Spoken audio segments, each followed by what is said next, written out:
If I see this. I have a veteran that might be coming in. And we're like, Oh, really? yeah. Just another day. So we'll see. We'll see, right? It's 9 a.m. I call this meeting to order. If you can, please join me for a moment of silence and the Pledge of Allegiance.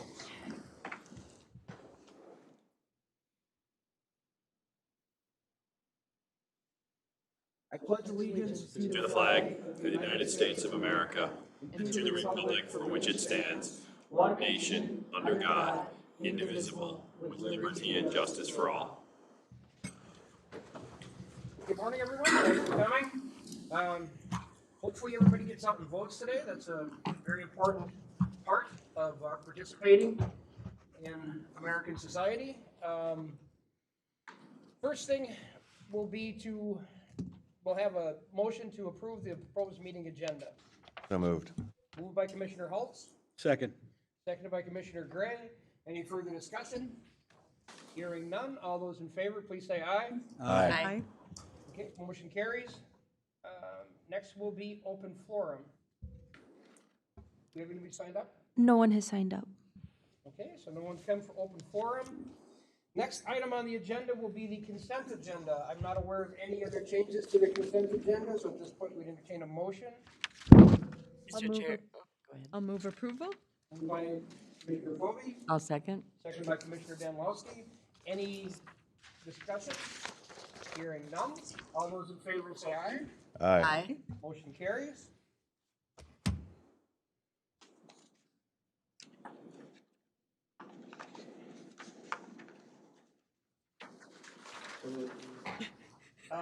It's just paper, easy. Oh yeah, couldn't get the paper to open. So next item will be announcements. Thank you, Mr. Chair. Members of the commission, just a couple of quick things to do for announcements. First of all is a note that I'm going to start actually longest issues out because they're more time sensitive. NACO's legislative conference is already open for registration and for hotel reservations. The main hotel is already booked up, so we're at the Omni already. What Keisha and I need to know is if you're intending to attend or thinking about it, and kind of your proposed travel dates so we can at least lock in hotel reservations for you.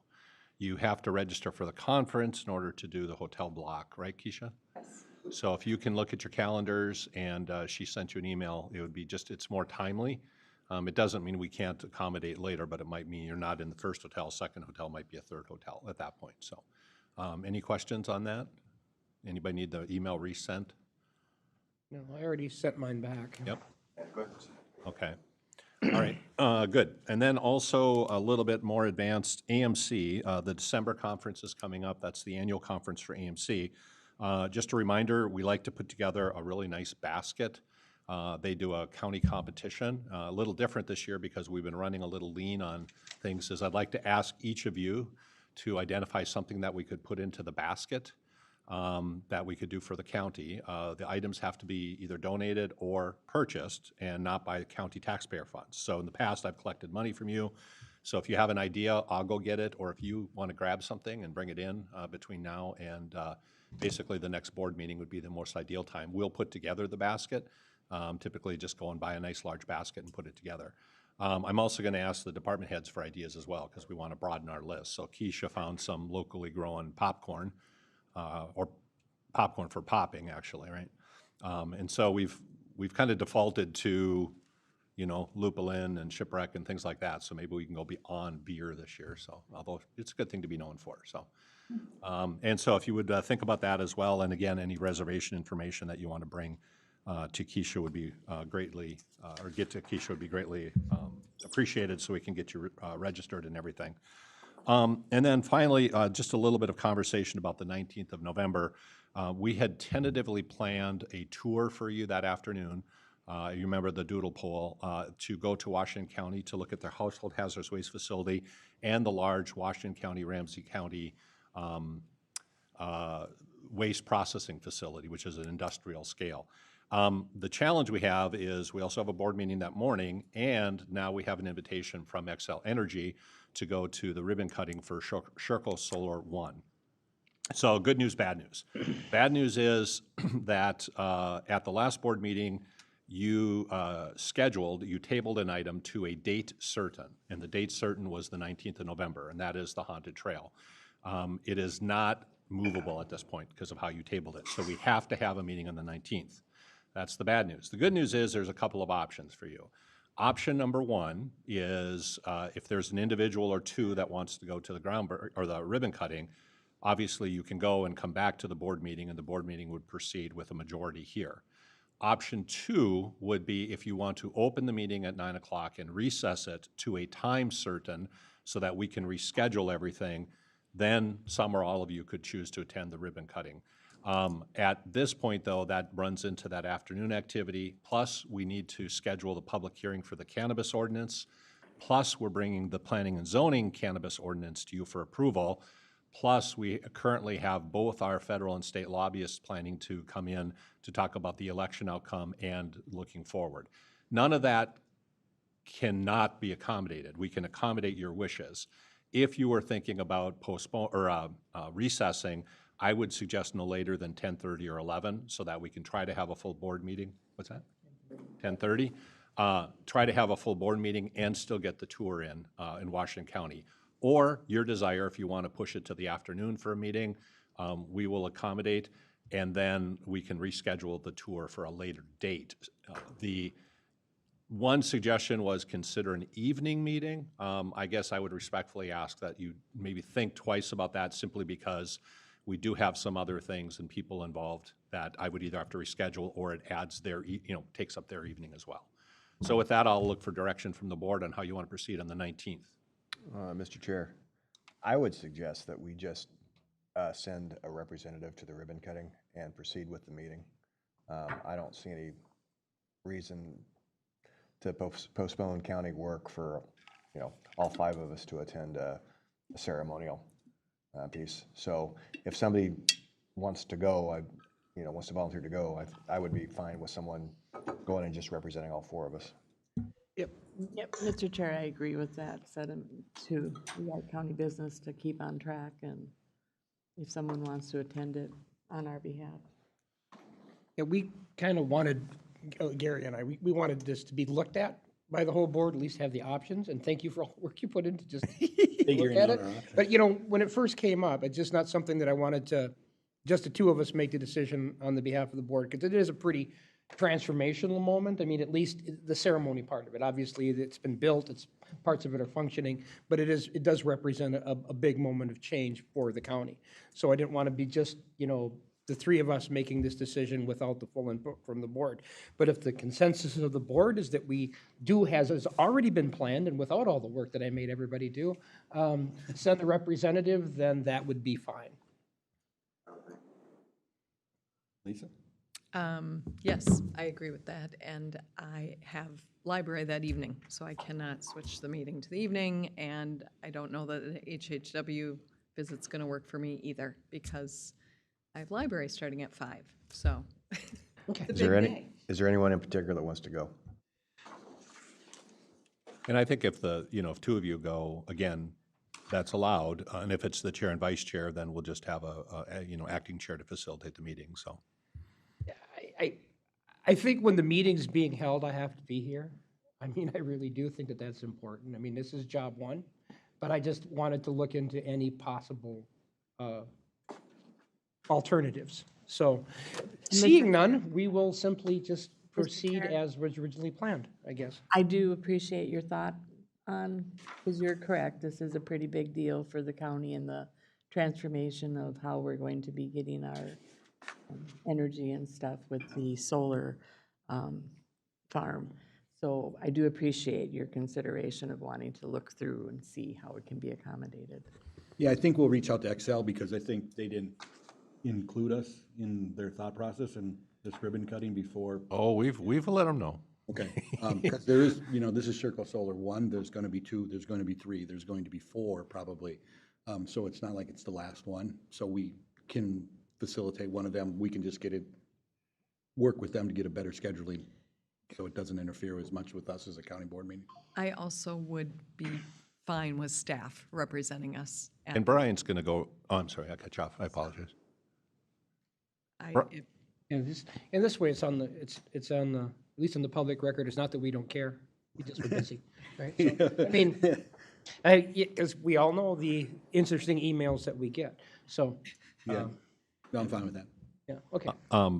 And Brian is planning to go, and depending on the agenda, Dan and or I might sneak over there for part of it as well.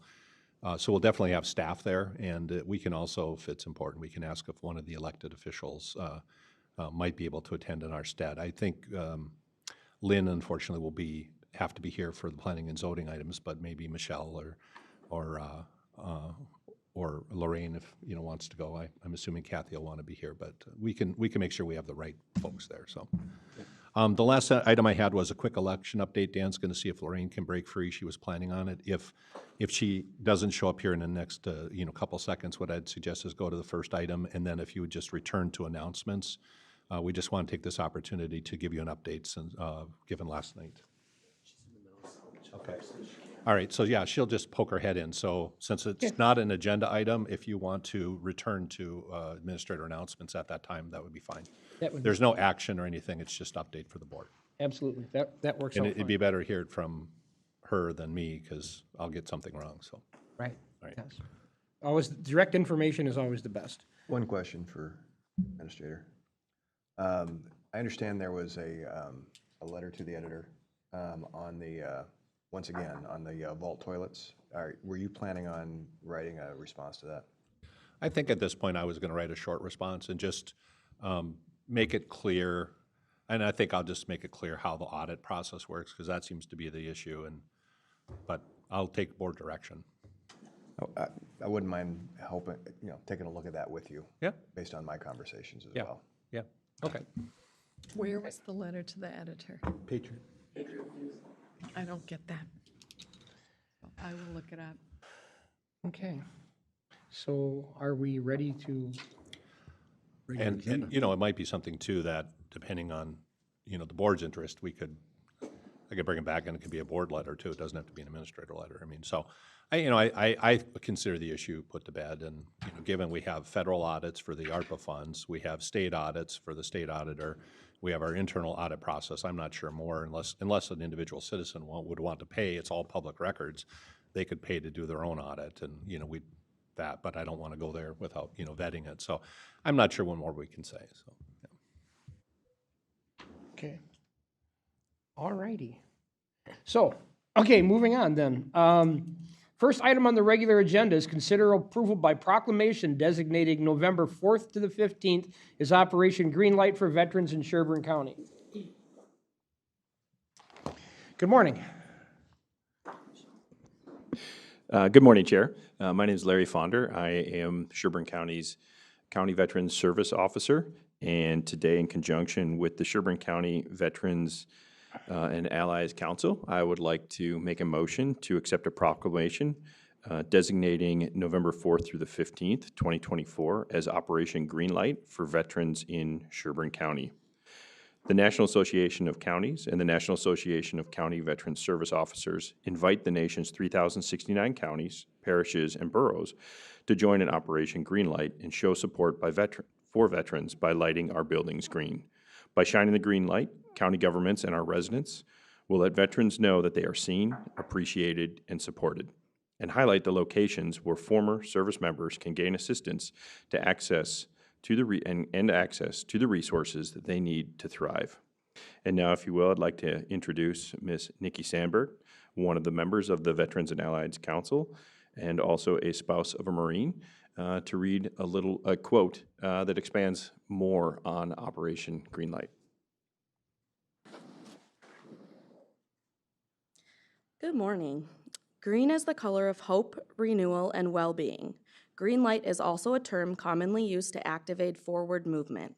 The simple gesture of changing one light to green creates a beacon of support and appreciation, and is a visible symbol of our commitment to green light veterans forward as valued members of our communities. A quote by Brigadier General Gary Prophet reads, "By uniting behind a visible symbol, we can ignite a national conversation in our communities about opportunity, success, and service for veterans as they take off the uniform. All Americans are invited to show support for veterans through a visible symbol. Even if we can't always see our veterans, they should always be able to see our support."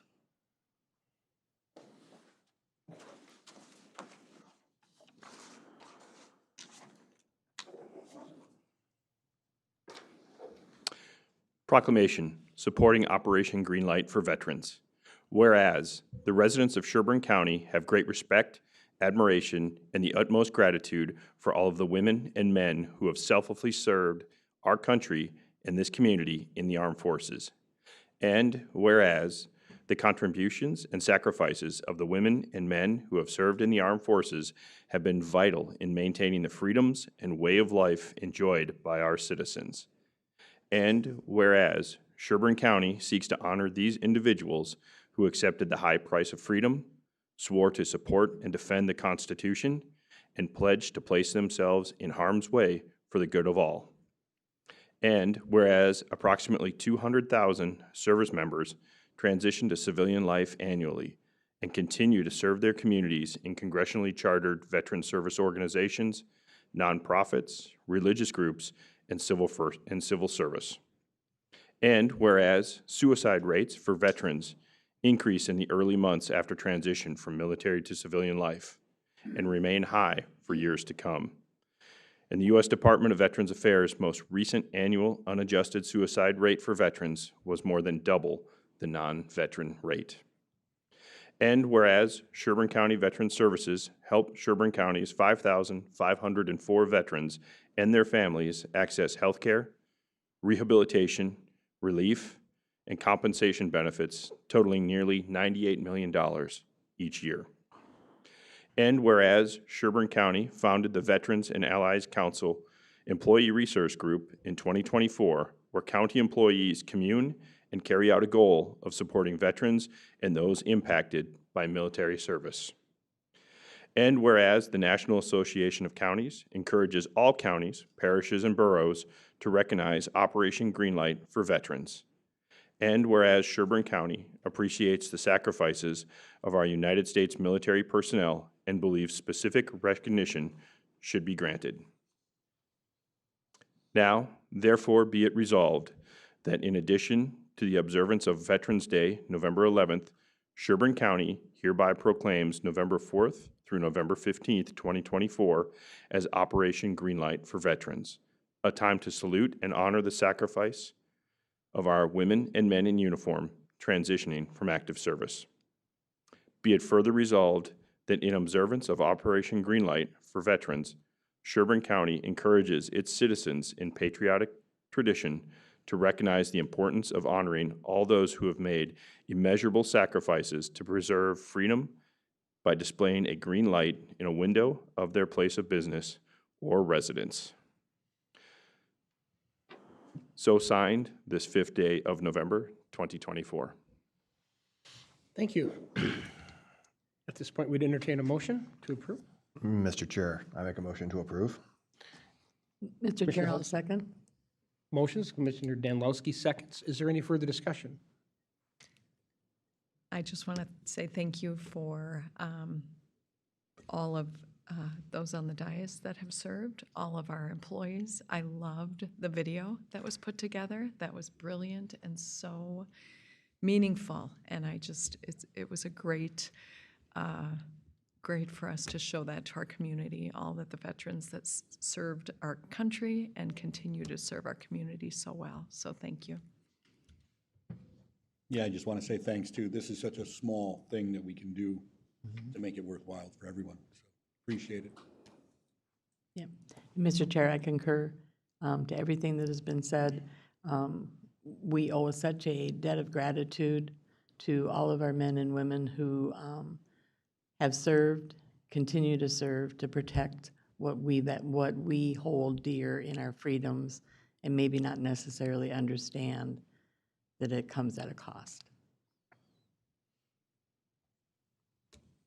Okay. All right, with no further discussion, all those in favor say aye. Aye. Those opposed, same sign. Motion carries. Thank you very, very much. Thanks for coming in. And Mr. Chair, will we be seeing the video? Yeah, Is there a if, way to? Yeah, two things with the board's permission. First would be if I could ask our Veterans Employee Resource Group to stand and be recognized. Maybe we can give them a thank you on behalf of the county employees as well as the community for their service to make sure that our employees are supported.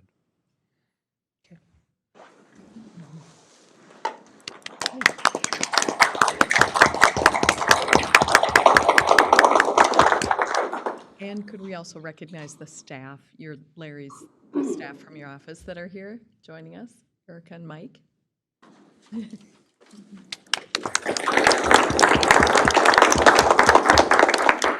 And then we do have a couple of stars from the video here that we should recognize, but I'll wait till after the video to see if you recognize them. So. All right, we'll turn this on. I'm Larry Fonder, the Sherburne County Veteran Service Officer.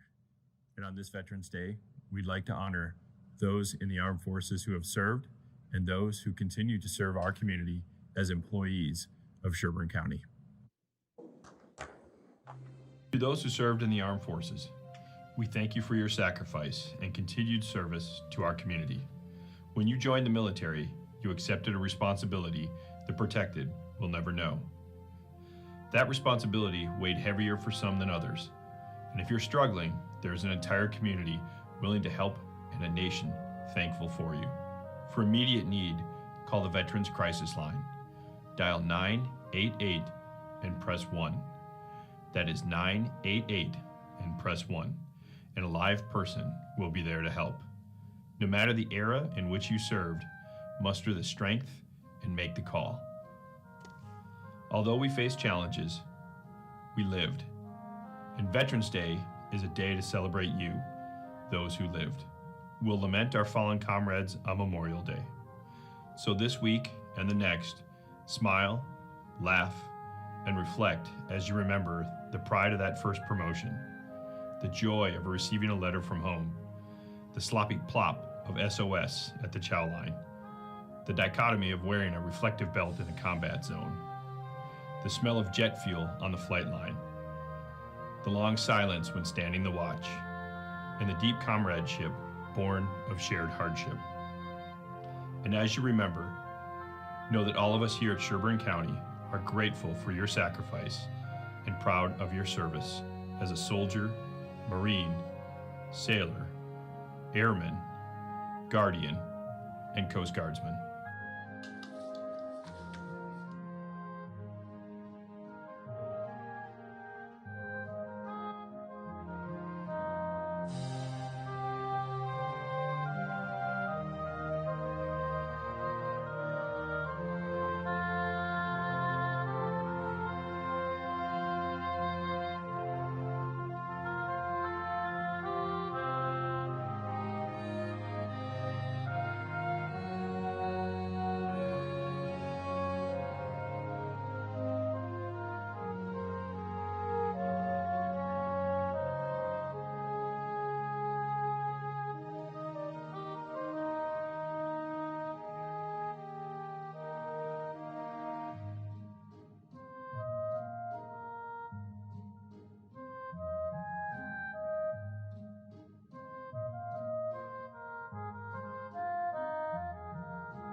This is Commissioner Andrew Hulse, and we want to say a thank you to all those veterans that have served our great country. But we want to extend a special thank you to all those veterans that continue to serve with us today in Sherburne County. Commissioner Greg Felber, yes, it's very important to recognize our veterans who gave their service to our country before coming to Sherburne County, whether it was either in active component or reserve or guard components of the military, and also those who continue to serve in the active and in the reserve and guard components of the military today. We thank you very much.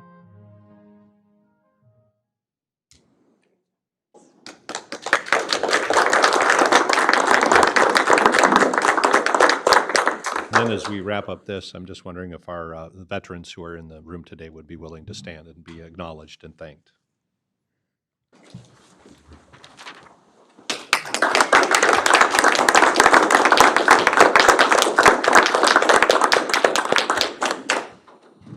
I do love the video. Yes. I was in the Navy, not the Air Force.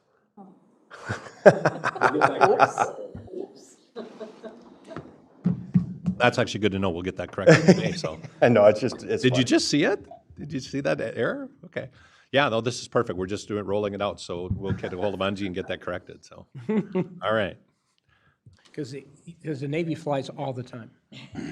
And thank you for everybody that was part of having this ability to recognize our men and women. This is really a cool, I don't know who thought it up, but great opportunity to do that.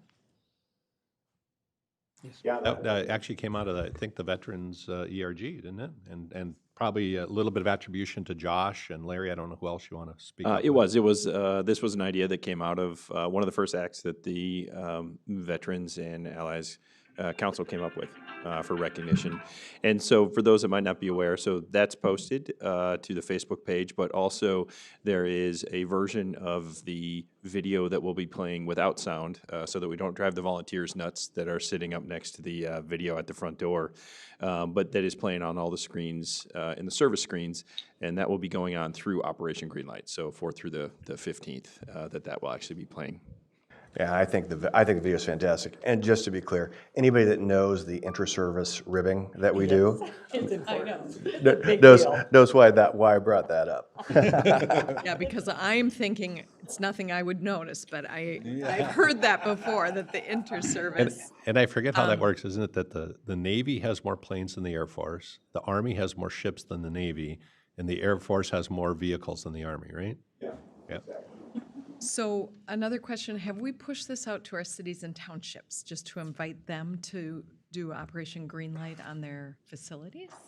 The League of Minnesota Cities has a similar initiative, so we haven't done it directly, but I can check on that. Also, the green lights did go up yesterday, if you haven't noticed them, so they'll be up. We decided to do 2 weeks this year, and I know the ERG has some thoughts in mind for some other, next year, some really unique activities that will really highlight the service component of our staff. And if you can send the pictures to NACO and AMC, that would be great, because that'll be shared with the country. So, Let's make Sherburne County all green. yep. Thank you. Thank you very much. All right. So then, after that, let's, Agenda number Huh? 2. We Yeah, finally get to number 2. yeah, now we're going to go on to more routine type work. Next would be to consider approval of amendment number 1 to the, boy, that's loud this morning. The IIJA Technical Assistance and Grant Agreement, Minnesota DOT contract number 1057347. Good morning, Mr. Chair. I don't know how to follow that up. I mean, that was I pretty know. incredible. I know. To your point, more routine type stuff, but also not routine necessarily. If you wouldn't mind, I'd really like to take the opportunity to provide a little bit of an update on the Zimmerman interchange and where we're at and kind of what's going on. Got a little bit of a PowerPoint put together. Can't get into a whole lot of detail just because of the magnitude of the project and all of the areas in the community of both Zimmerman and Livonia that it does affect and it does touch. So starting off, you can kind of see, you've seen this rendering before. This is a depiction of essentially what that area and that interchange will look like upon completion. And noticing that 169 does go up and over our County Road 4, and a couple of roundabout type features at the lower portions of it to maintain and get traffic to where it needs to go in the community, and really removing that barrier that has been there for so many years within that community. We could go to the next slide, please. Again, the project is very large in nature, so we're not gonna zoom in and move around and things like that, but you can kind of see the magnitude of it. North is to the right on these. This is a kind of a typical MnDOT layout here that you see. Everything in green is essentially landscape, naturescape, grass areas. The yellow is more or less pavement areas. You can see the work along 169 that's occurring, and then also the major amount of work that's occurring on the local system in order to support that community and the area once that interchange is completed and finished. If we go to the next slide.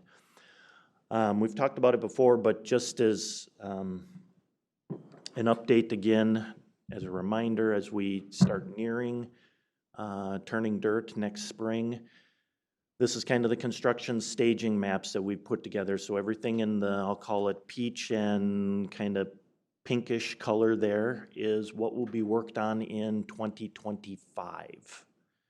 So you can see we're establishing that local system to help facilitate movements through, in and around the construction period of the interchange. You'll see the connections on the left side of your screen, which would be south, as well as the new connection on the north side of the screen, which would be north, to help facilitate those movements and those safety features allowing safe access in and out of the community. Next slide, please. So 2026 will look something like this. Everything in green is completed as of 2025. That peach color again is what's in construction. We'll call this stage 2A because they will be shifting traffic to the west and completing the easterly side of the interchange and ramps and connections to County Road 4. You can go to the next slide, please. Once that is completed, still in 2026, moving traffic onto that newly constructed bridge and ramp with the peach area again being the construction for stage 2B and completing the westerly side of the interchange. Shouldn't be any issues getting that completed within 2 construction seasons, but it was a little more work than we could tackle within 1 construction season. So being able to facilitate some of those movements in and around the community during the interim is something that was completely integral to this project as well. This is a simplified version of what I just went through. This is what is going to be posted on the websites, on the project website already. So in purple there is again the construction we're going to be doing in 2025. And then orange would be essentially the interchange construction in 2026. In order to make that happen, we all know, and including the next 3 agenda items as well, we've got a very complex funding scheme. And it looks something like this. Again, I'm not going to zoom in and go around all of those, but on the left side of the main chart there, you can see the different funding groups. So those are our state, local, county, federal grants, federal funding opportunities that we've had and we were successful at. Along the top of there is the different funding categories within the project. So a lot of these funds can only be used on the local network, or they can only be used on the trunk highway network. There are a few pots of money that can be used on both. Obviously, we like those the best. Makes it a little bit easier, but as you can see, it ends up being kind of a big puzzle here.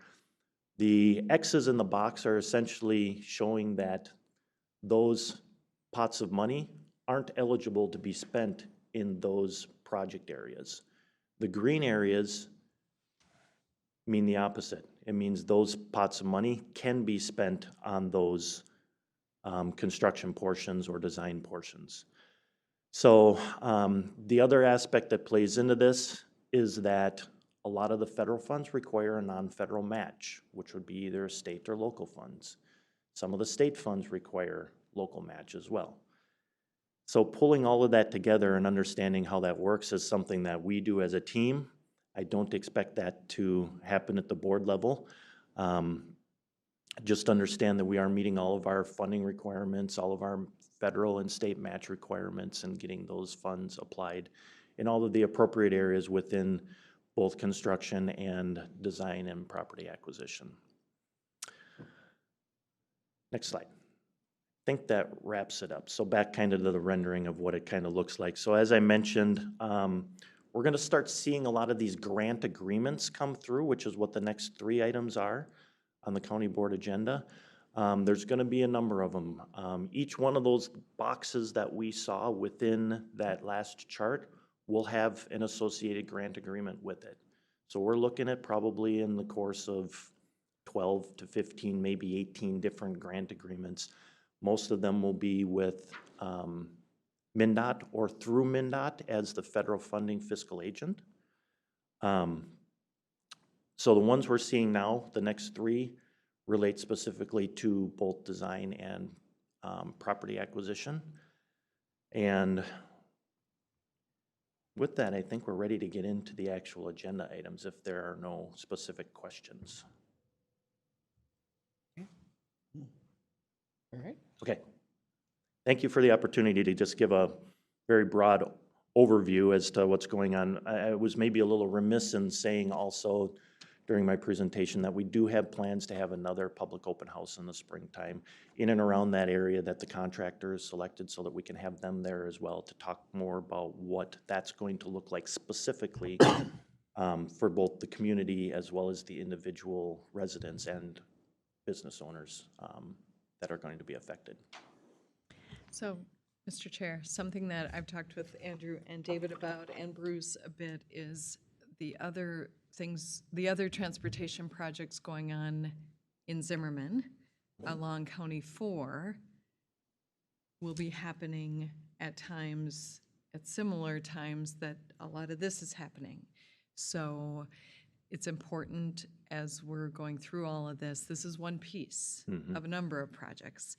And I've asked, as we're doing these open houses, I think it's important to kind of give the whole layout between the fire hall and everything east of 169, because the biggest, what I get the most from the public is this is just a piece of it, but you know, what's going on over here and what's the timeline? So as complicated as it is, not down to the minute or the day, but we need to almost work in seasons or months of what's going to be going on comprehensively through Zimmerman from January 1st next year for 4 years out. Because this is great, and I know we got to get through these agenda items, but I just want to keep reiterating that for the people of Zimmerman, the business owners, the homeowners, the residents, they don't see this as individual projects. They see as their life being really disrupted starting next spring in many different ways. So we have started this communication group that's now taking a little break. We're probably going to bring that back the first or second month of February and try to grow that group so we can be with people in leadership or people that talk to people a lot, whoever they are, that can get good information ongoing, monthly pretty much, of what's going on, similar to what they did with the Elk River project. So yeah, I don't know if this is even appropriate right now, but I just want to keep harping on the people in Zimmerman don't see this all just as one project, 2 project, 3 project, 4 project. They see it all as one big thing that's going to really disrupt their business and their life. And so I'm going to keep harping on that. Mr. Chair, I could not agree more with Commissioner Phobie, and I think this needs to be our, how we go forward on all of our projects.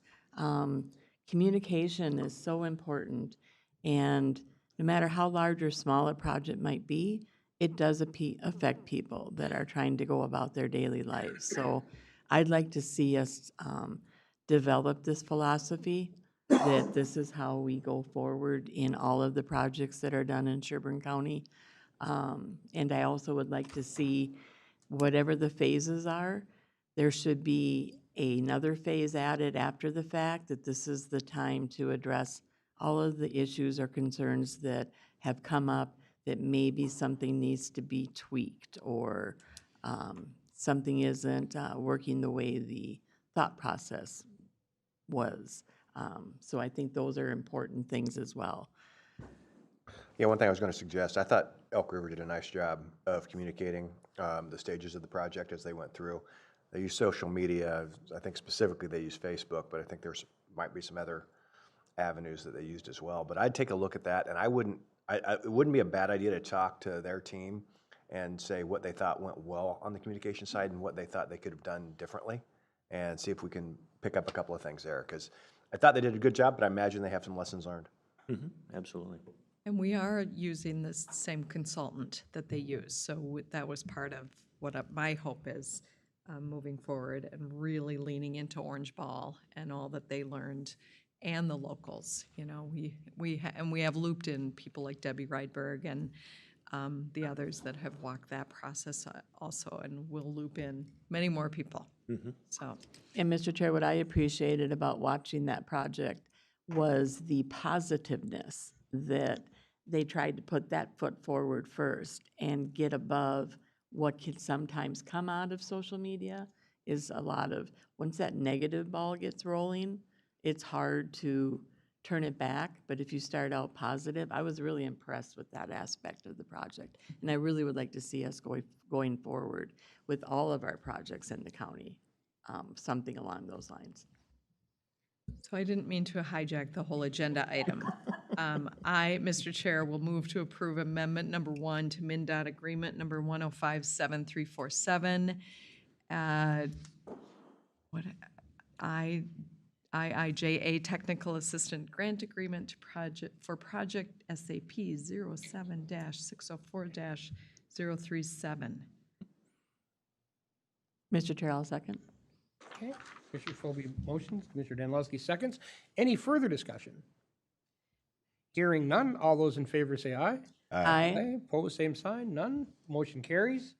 And then we move on to consider approval of Minnesota DOT grant agreement number 1058095 and resolution number 110524-AD-3164 for Sherburne County to receive local road improvement LRIP funds for the Highway 169 and CSAH interchange project. I'll move approval. Commissioner Phobia moves approval. I'll I'll second. Whoop, go ahead. Commissioner Gray gets the second on this one.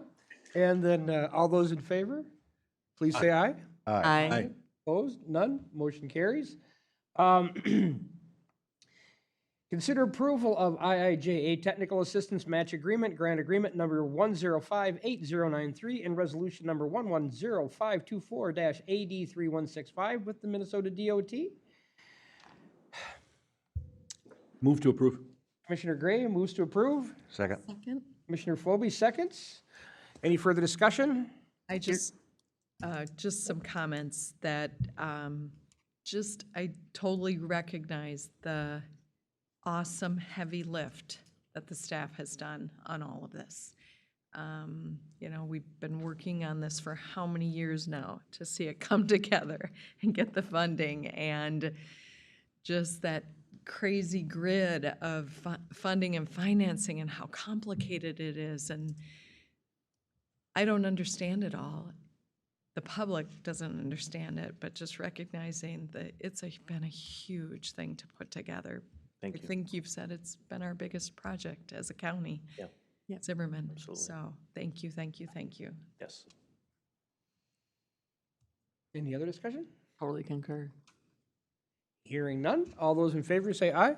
Aye. Opposed, same sign, none, motion carries. Thank you very much, and thank you very much for the work. And I'm looking forward to full information on, so I can make sure I get to our favorite restaurants in Zimmerman. Yeah, absolutely. That's the key thing here. Thank you. Out of all that, Yeah. restaurants in Zimmerman are the main thing you wanted. Yep. Got that nailed down. Okay, next item agenda is consider setting the date and time, November 19, 2024, as 9 a.m. or soon thereafter, and approving publication of a notice for a public hearing on an ordinance relating to the regulation and registration of cannabis retail businesses and lower potency hemp edible retailer businesses. So moved. Moved by Commissioner Haltz. I'll second that. Commissioner Gray seconds. Any further discussion? Hearing none. All those in favor say aye. Aye. Aye. Opposed, same sign. None opposed. Motion carries. And then we move on to commissioner correspondence, committee reports, upcoming meetings, future agenda items. Who would like to go first? I can go first real quick. So first off, just a second reminder that today is Election Day. Please go out and vote. If you fail to do so, you have little to complain about if you don't like how things turn out. So make sure you're out there to vote. Second thing, highlight from meetings. It's been a fairly quiet couple of weeks for me, but we did have the economic development meeting right after the Thursday after the last meeting. That continues to go well. We've got our housing study that is coming through. So I think the EDA is going nicely. I do have I think a few of us may be attending the ribbon cutting for 169 coming up this week as well. Then one thing I want to highlight, it happens to coincide with Operation Greenlight. So over the last couple of weeks, I have been doing a fair amount of traveling, and one of the issues that came up while I was traveling is that I want to highlight is it's frustrating to me. Delta Airlines found it acceptable for one of their employees to berate a veteran on one of their flights wearing a suicide awareness shirt. It was a female Marine Corps veteran. She was pulled off the flight for wearing the shirt, made to change clothes in the jetway, and then allowed back on the plane, and wasn't even allowed back on the plane in the seat that she had paid for. She was put in the back of the plane. I cannot think of a worse representation of an organization than that particular episode. And if you want to get my ire up, just mistreat a veteran, especially when trying to bring awareness to veteran suicide. So she was wearing this particular shirt, and what the shirt says is, "Don't give in to the war within, end veteran suicide," and that particular Delta employee found that offensive. So I, of course, bought a shirt, and I intend to wear it on my next Delta flight, but I wanted to highlight that situation. I find it unacceptable. Should we all get a shirt or wear it? I know. Yeah. If we get booked on Delta, we'll all get one. This one's a good idea.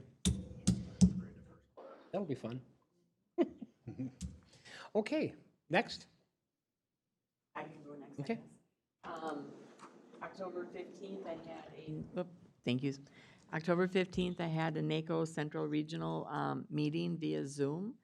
On the 16th, had the township SCAT meeting, Sherburne County Area Township meetings. At that meeting, we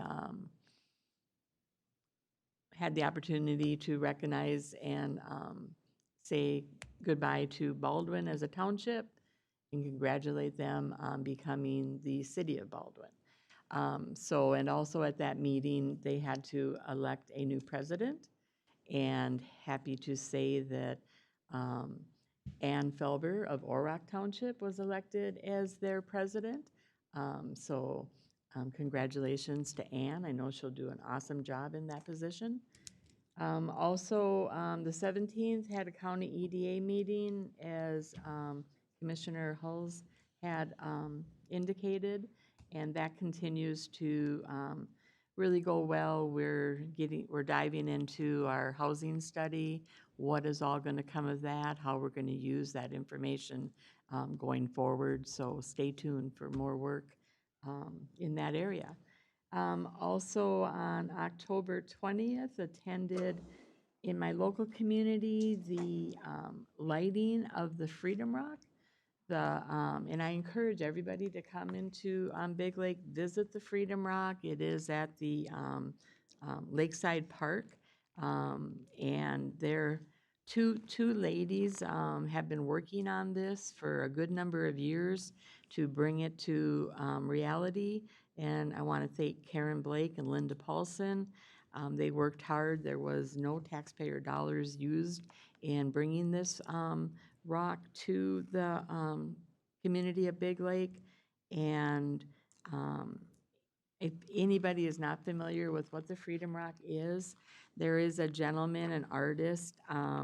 His name is Ray Bubba Sorensen II.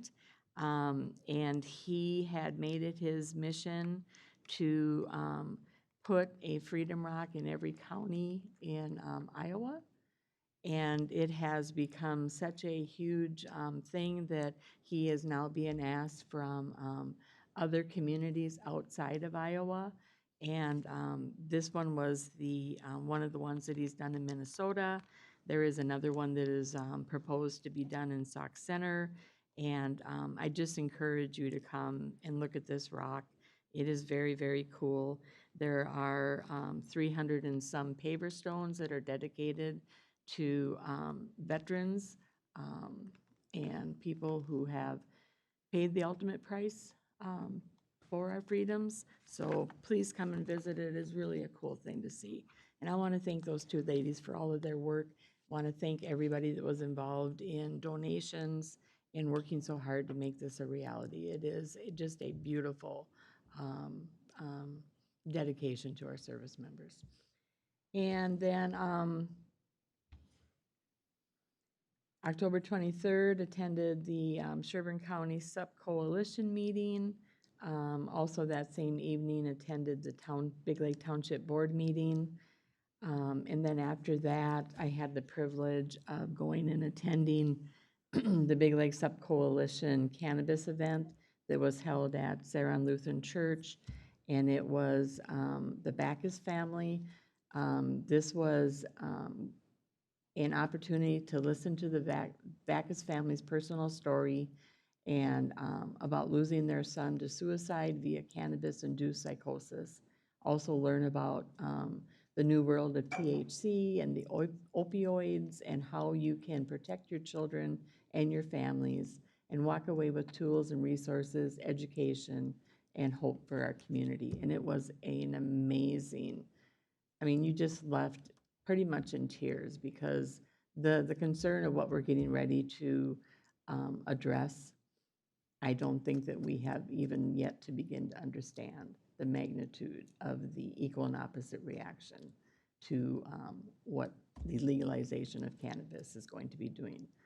And their story was just heart-wrenching. And there was a really good panel afterwards with a lot of great questions. So looking to really get the word out as to how we're going to be navigating the substance situation going forward. Also, October 24th, attended the Xcel Energy Breakfast. And after that was up in St. Cloud for the Tri-County Solid Waste meeting. And we continue to work with our Tri-County partners, Stearns and Benton, and how we're going to make a plan going forward as to how we can work together as partners to bring us to that next level of how we work to continue to keep waste out of our landfills when it can be processed in different manners and reused and recycled. October 25th, attended the Big Lake Substance Use Prevention Coalition meeting. They were the ones that were part of supporting the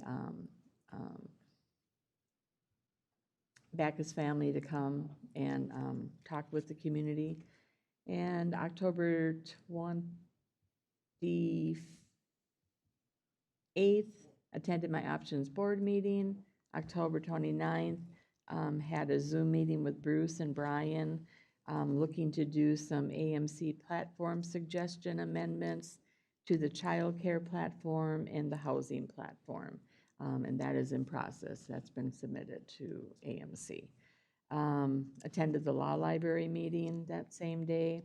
October 30th, the Tri-County Pope Douglas Joint Meeting up in Alexandria.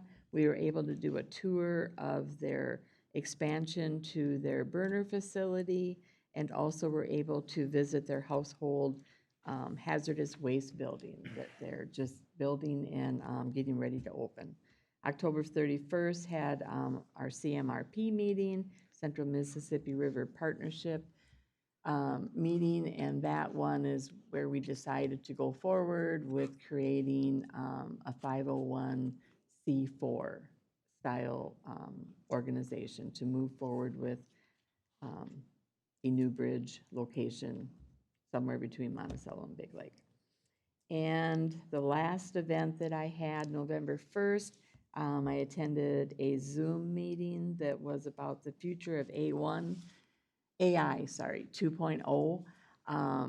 And that was so totally fascinating. It was a 2-hour presentation put on by the Central Minnesota Jobs and Training out of Wright County. And AI is here, everybody. We have got to figure out how to make friends with it, how to utilize it as a tool that is meant to be. And like I said, that 2 hours was just scratching the surface. And I am really super excited about trying to learn more about AI and how I can use it in my life as well. So that's it. Standing. Next. I can go.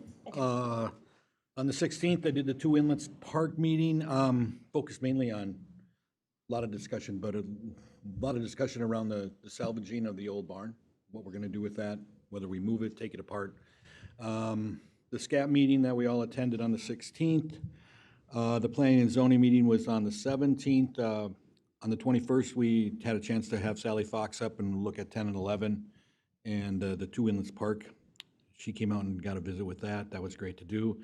The Excel breakfast and the transitioning of all of what they're gonna be happening and their future plans was always entertaining, if nothing else.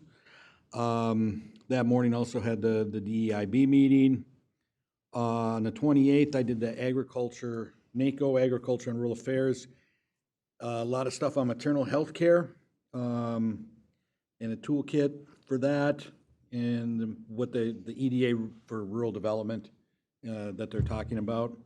And then on the 30th, I did a tour with Bill Peterson. He's a new director of the National Wildlife Refuge. So he took me through the refuge, that places I had never been before, which was very entertaining. So yeah, that is a hidden gem that I think we need to publicize more. The Wildlife Refuge is just fascinating when you get into the depths of it and what they're doing out there. Yeah, so that was it for me. Mr. Chair, real quick, I think to your point, Greg, it is a hidden gem, and I wish that more of our schools would utilize the opportunity to get out there and actually utilize it in the classrooms as well. Two of the premier volunteers more on the refuge are Sue Hicks and Dean Klein-Hans. Dean is the chair of our Parks and Trails Advisory. They are huge advocates. They have one of the most active friends group. When you have people come from all over the country, from other refuges to do ribbon cuttings and things like that, they're amazed at how quickly the folks in this area raise money and support the refuge. So that friends group is on fire all the time. And this year, I took a little break from some of my other activities that I've been up to and went when the sandhill cranes are migrating through. And I sat one night in this parking lot off 70. It's the best place to see it. They came by the hundreds and literally flew right over our heads, just in waves. It's magical. And you hear about it all the time, and there's nights that they count 10,000 when they're counting them. So if you ever get a chance, I think it's a little beyond peak season now, but it was magical. Like So 15 grand right now, right? are there still that many coming There's through? about 15,000. I mean, there were families there having picnics with their kids and just sitting and quietly and watching. It's fascinating. So anyway, They're quiet. That's the main thing. they are so noisy. The noise they make, it's prehistoric and it's just really cool. I call them pterodactyls. But anyway, Parks and Trail Advisory Committee met. They're still wrestling a little bit with the whole was trying to say, you guys. Thank you, park dedication fees, but are pretty supportive of what we currently have in place. So, great group. They loved the tour to the Bedote tour. They talked through some of that. And they're just a great group of people that are really in it all, and they're still forming. So, great group with Dean chairing that. Met with Brian Fleming and Chad Boulay, who's the Central Minnesota Habitat for Humanity's new executive director. He lives in Zimmerman, goes to my church. Really see some opportunities coming up, especially with our schools. They want to do some youth builds, apprenticeship type programs. So we've connected him with the Amy Lords and the Heather Sorensen of Princeton and out of Big Lake with all the schools with their I am having a hard time finding my words today, you guys, I apologize, with all of their work programs and apprenticeship programs. So could be some good stuff in the future. Great River Regional Library Fund Development Group met. We have been pretty active in the last number of years. I'd encourage you, if you're interested, think about donating to either your local branch. In Sherburne, we have Big Lake, Becker, and Elk River, or just the Great River Regional Library system in general that covers 6 counties. The SCAT meeting I was at, I want to just put a plug in again that I'd love to see HHS at that meeting someday, just because I think that's the piece that townships don't always think of with counties and the work that we do. So to get that on their radar a bit more, that we are also providing HHS services for all of our community. Wishing all the best to Baldwin. We should know today or whenever who their new council will be, their city council. And congrats to Ann, of course, that's exciting. Our multidisciplinary team met. I'm the liaison to that. This is the group of people that are from county attorney, sheriff, HHS, corrections, and they talk about our most vulnerable adults that are often being taken advantage of. This last meeting seemed to be, most of them were family members that were trying to get cash from them. So vulnerable people, watching out for them. We have a banker on that team. We have Central Minnesota Mental Health, lots of nonprofits, community resources that are watching out for our most vulnerable adults. It amazes me the heart of that group and the work that they do to support those people and keep them safe. Rum River Housing and Homelessness Coalition, kind of headed up by Christ Our Light Church, Molly Wyrens, but we have staff that do that. That covers Malacca, Princeton, Zimmerman, down to Elk River, working with housing and homelessness. They met. Central Minnesota Jobs and Training, Infrastructure Funding Agreement, the Memorandum of Understanding. We've been working on this for a year, and now we're finally meeting with the state people that we need to get it all signed and our T's crossed and our I's dotted, and it has made me realize what a bureaucratic mess it is and what the hoops that our workforce centers have to jump through just to be able to operate.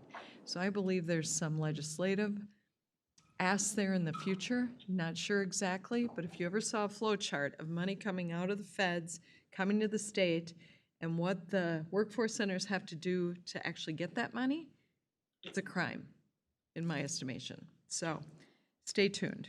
All those systems and structure things that just would save money and makes so much more sense.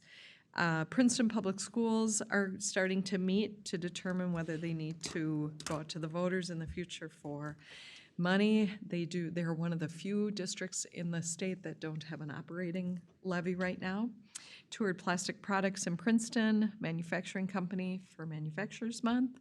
Had an AMC Board of Directors meeting. Thank you all for participating in our district meetings. At first glance, the top, when we voted on the priorities to take as part of our legislative platform, not that they're all not important, mental health, people want a bonding bill, solid waste, and that was kind of new, that especially rural counties, really that rose to the top. tax reform and systems reform. That's not, that's just at first glance. So more of that will come out soon. That's it. Thank you. Mr. Chair, just real quick. We've got they were talking about using the National Refuge more by the schools. We've got our ISD 728 meeting coming up between you and myself and Dan. If we can remember to bring that up with them, we can do that then. It's a good idea. Yeah, in the refuge, I mean, there's a lot of birds around. I had 3 eagles in the house, in the tree outside my house yesterday afternoon, and they were eyeing up the feral cats, of course, and then one more circling, but so there's a lot of birds in motion right now. For my update, as is my habit, November is Indigenous American Peoples Awareness Month, National Veterans and Military Families Month, because those are the ones who actually suffer the most when their loved ones serve. November, it's being a big month for eating with Thanksgiving coming up, is also Hunger and Homelessness Month. So if you can do something this month to help people who are experiencing food insecurity and who are homeless, I mean, we tend to volunteer at a free meal on Thanksgiving. I would encourage others to do so. And it's also Diabetes Awareness Month, so it's a good month to start thinking about getting your health in order. A couple of things before I get to the real serious stuff. On October 31st, I was terrified by groups of invaders at my house, but I was able to buy them off with bags of candy, as it turns out. So it could have been significantly worse, but I managed to survive that. Yeah, I want to see you terrified. I want a video. Yeah, so that would be something. Okay, so and then on the 1st, the Becker versus Princeton football section finals. Congratulations to the Becker Bulldogs. The Tigers played hard, and they didn't show any quit. I mean, those kids played right up to the wire. They played the whole game, which was great. And also, thanks to the Princeton online broadcasting, I was able to watch it on my TV. They do a great job on the broadcast. I haven't watched them before, and the announcer Eric Jacobs is just great to listen to. So that was a really good time. NACO Central has been covered pretty well. SCAT meeting was covered. I attended the Reimagine Appalachia second annual Shuttered Coal Plant Summit and trying to keep up on all these things. One of the best things they talked about there was reusing the various buildings for new industries, which will tie into something else that I'm going to talk about here. One of the other energy transition things I attended this year the last couple of weeks. The Two Inlets meeting was well covered. On 10/18, I was able to go to the blood drive, and they didn't reject my blood, so we're in good shape. And I understand you and Corey were good blood mates there, Yeah, right? yeah, we were occupying adjoining tables. So, and then I did go on the tour with Emmer's Chief of Staff, Sally Fox. That was great. I went to the Orrock Township meeting on 10/23, and there was a discussion of a potential Sherburne County and Fish and Wildlife Service combined trail that might go through the Sherburne County Wildlife Refuge, which would be interesting. I mean, that would be a new use of the refuge, and as long as it doesn't cause an issue with their primary uses. And I see Lorraine has come in, so I will stop what I'm doing and let you speak, because I'm just prattling on anyhow. He's terrified. He's still recovering from being terrified. Still recovering from Halloween. It's the Spider-Man's costumes. They get you every time. It's almost too much. Good morning, Commissioners. It's quiet in here. I think I'll stay. We've had a busy couple of weeks, I'm sure you saw. Absentee balloting, we processed 17,385 absentee ballots. Of those, 15,971 have been accepted. So we have about 1,400 out there. They're either in yesterday's mail that we're still processing. We'll get mail today, probably several different times. Process as many as possible. Of that number, we had the direct balloting where individuals could put the money into the machines. money.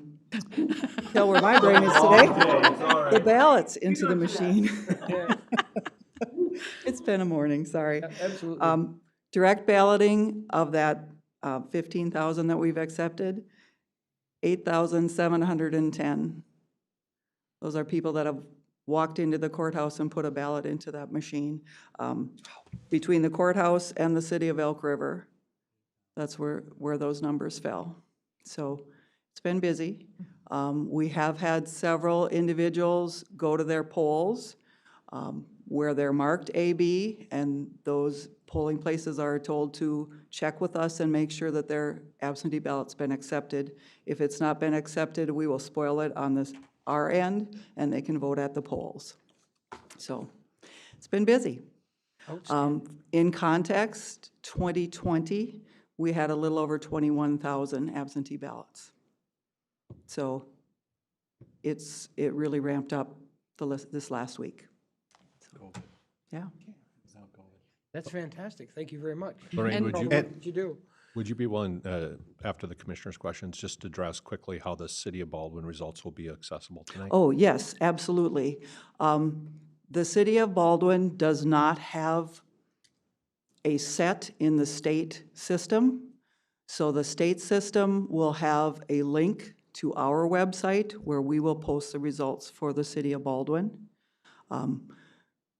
Because of the timing of their adding to the ballot, they're in the state system as township, and that doesn't allow for the city offices to be listed. So we have to do it manually, each piece for that. So starting after, as soon as we get results and post them, we'll put them on our site. The state link will be connected, I believe, at 8 p.m. So you can keep checking through that. But the actual results will be on our website, but you'll be able to reach it through the Secretary of State's office if that's where you're looking for general results. And that's only for the city offices. Correct. People who vote in Baldwin Township for other races, that will be compiled as normal. It will be compiled as normal, correct. Right, so you don't have to go Secretary of State and then add the ones. So only the city offices from Baldwin will be on a separate website. Correct. That's complicated. It is. Very It is. complicated. Anytime we have to do manual things in there, it gets a little quirky, but we believe we've got it set. So we've been working with the Secretary of State's office to make sure that all gets as smoothly as possible. So as the email that I sent out to you, there may be some delay in getting results, so be patient with us. We want to make sure that we have all those absentee ballots that we absolutely can and get them all processed through correctly, so. I do think it's outstanding that the post office is making the special deliveries of ballots as they come in. And Yes, that they may actually, that's what, if people don't understand, the information that we got is that the post office could actually be delivering ballots as late as 7:55 p.m. tonight. So those ballots are going to take a while to open up, but it's great that they're taking the time to make sure the ballots get to us, which I think is. Yes, kudos to Elk River Post Office. They actually reached out to us asking when they could, what door to come to, all the information. They have my direct number, so they can make sure that we get everything that possibly comes in. It's going to be a long night. Yep. And I do believe that there is a Secretary of State website that people can go to and see that they're. They can track their ballots.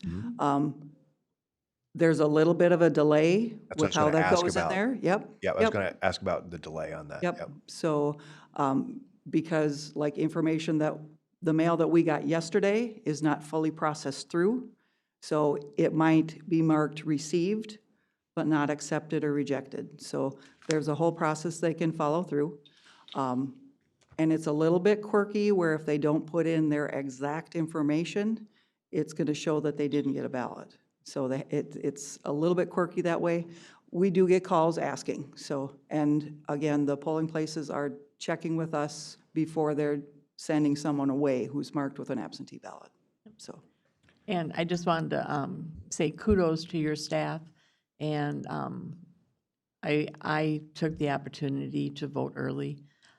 myself and my husband, and I couldn't say enough positives about how you had it all set up to work, to run it as smoothly as possible.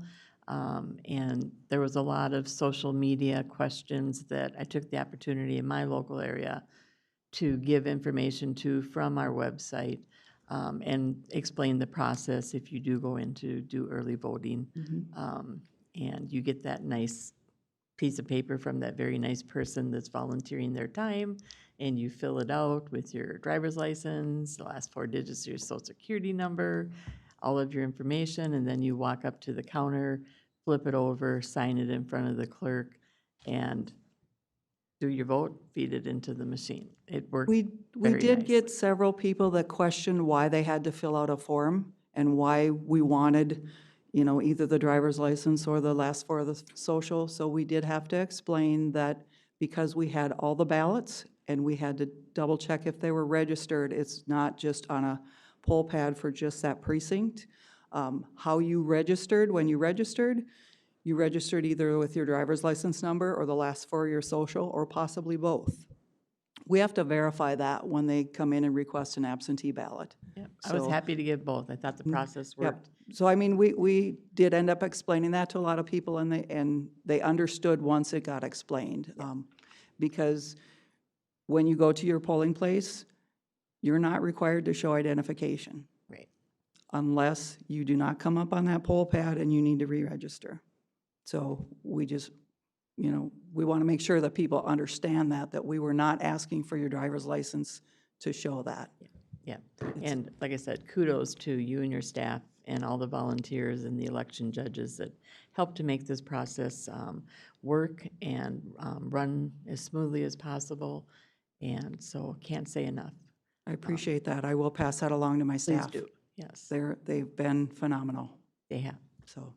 A couple of things that Lorraine put in her emails, but we wanted to highlight today too, is that new this year is the idea that, again, absentee ballots can be accepted in person till 8 p.m., can be delivered by the mail until 8 p.m. So they all have to be processed in addition to the same-day voting before you'll see the uploads. So that's a new timeline, which is, you know, crunches that evening and makes it longer.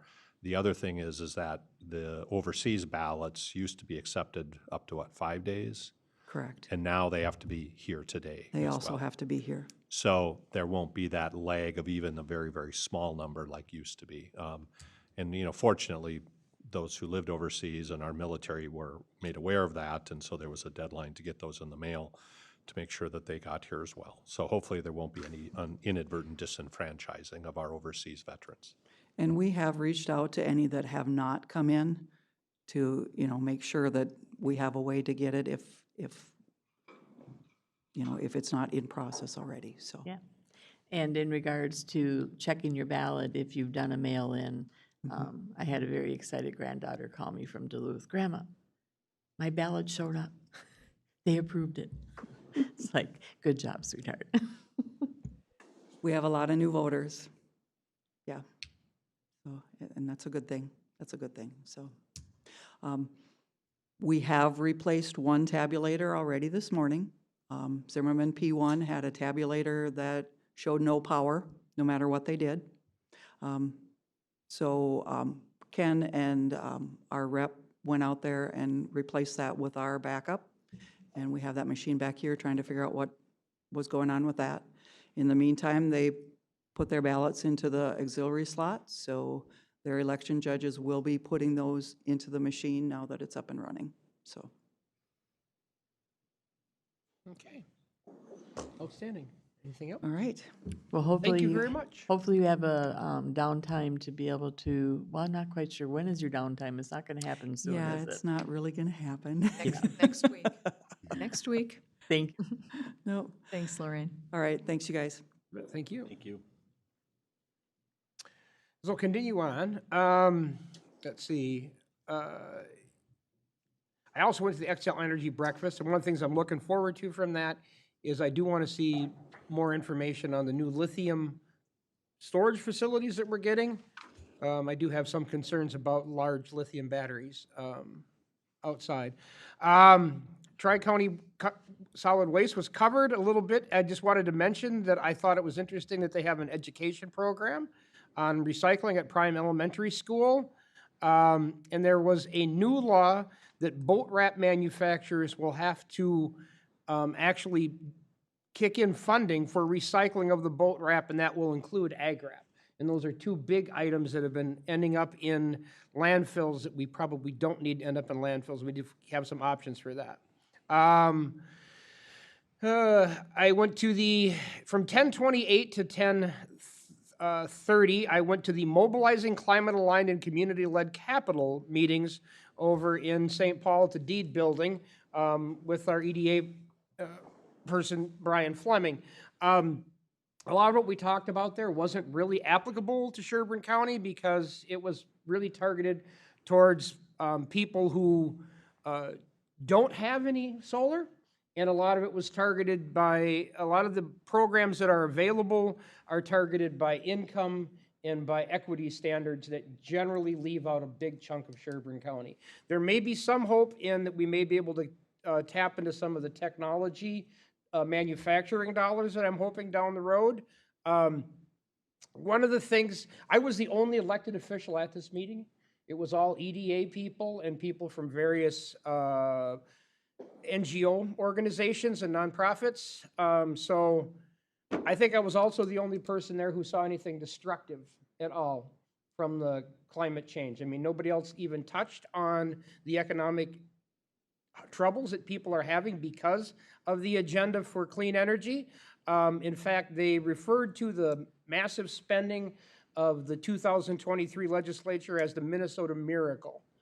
That spending the $17 billion surplus plus another 4 or 5 billion was the best thing that could have ever happened for Minnesota.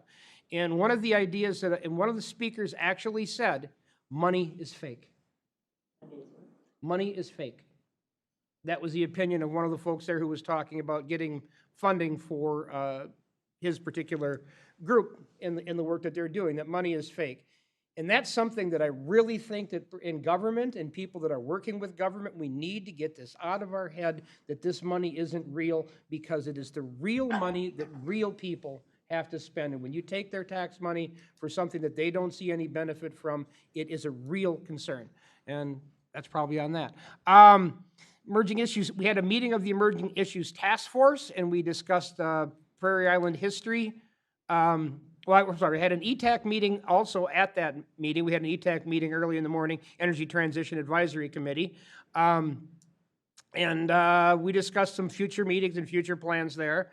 And really, one of the things we're looking to with the Energy Transition Advisory Committee Emerging Issues Task Force, which will go to the other full committee, is we're trying to look more, get some more information on nuclear, even though there's a moratorium right now. We want to start looking ahead and preparing for that. And obviously, after today, we'll have a much better idea of what that's going to look like in the national scheme of things. And that's realistically all I have for this particular Hey, meeting. Mr. Chair? Yes. Sure. You bring up one point on lithium storage. I think it'd be worth taking a look at and asking our partners about that. And the reason I bring that up is one of the things I did over the last couple of weeks was some hurricane cleanup down in Florida.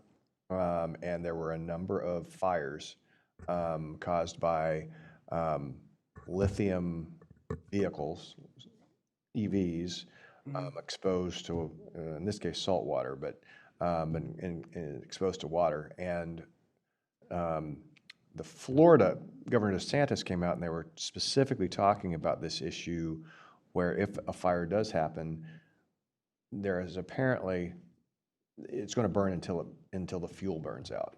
So if we're seeing, now I think the storage facilities going in are iron batteries, the experimental one, but if there are some, if we see any kind of lithium-based storage systems going in or an increase in those, I think it wouldn't hurt for us to make sure we've got a good emergency action plan so that we know how to respond to those properly. It's not something, it's kind of an emerging issue. Yeah, we, at the staff level, given what we heard at the breakfast and also what Clear Lake Township has heard, we did ask Excel to get us some additional information. I think we'll be doing a workshop with you just because there's so many pieces moving right now.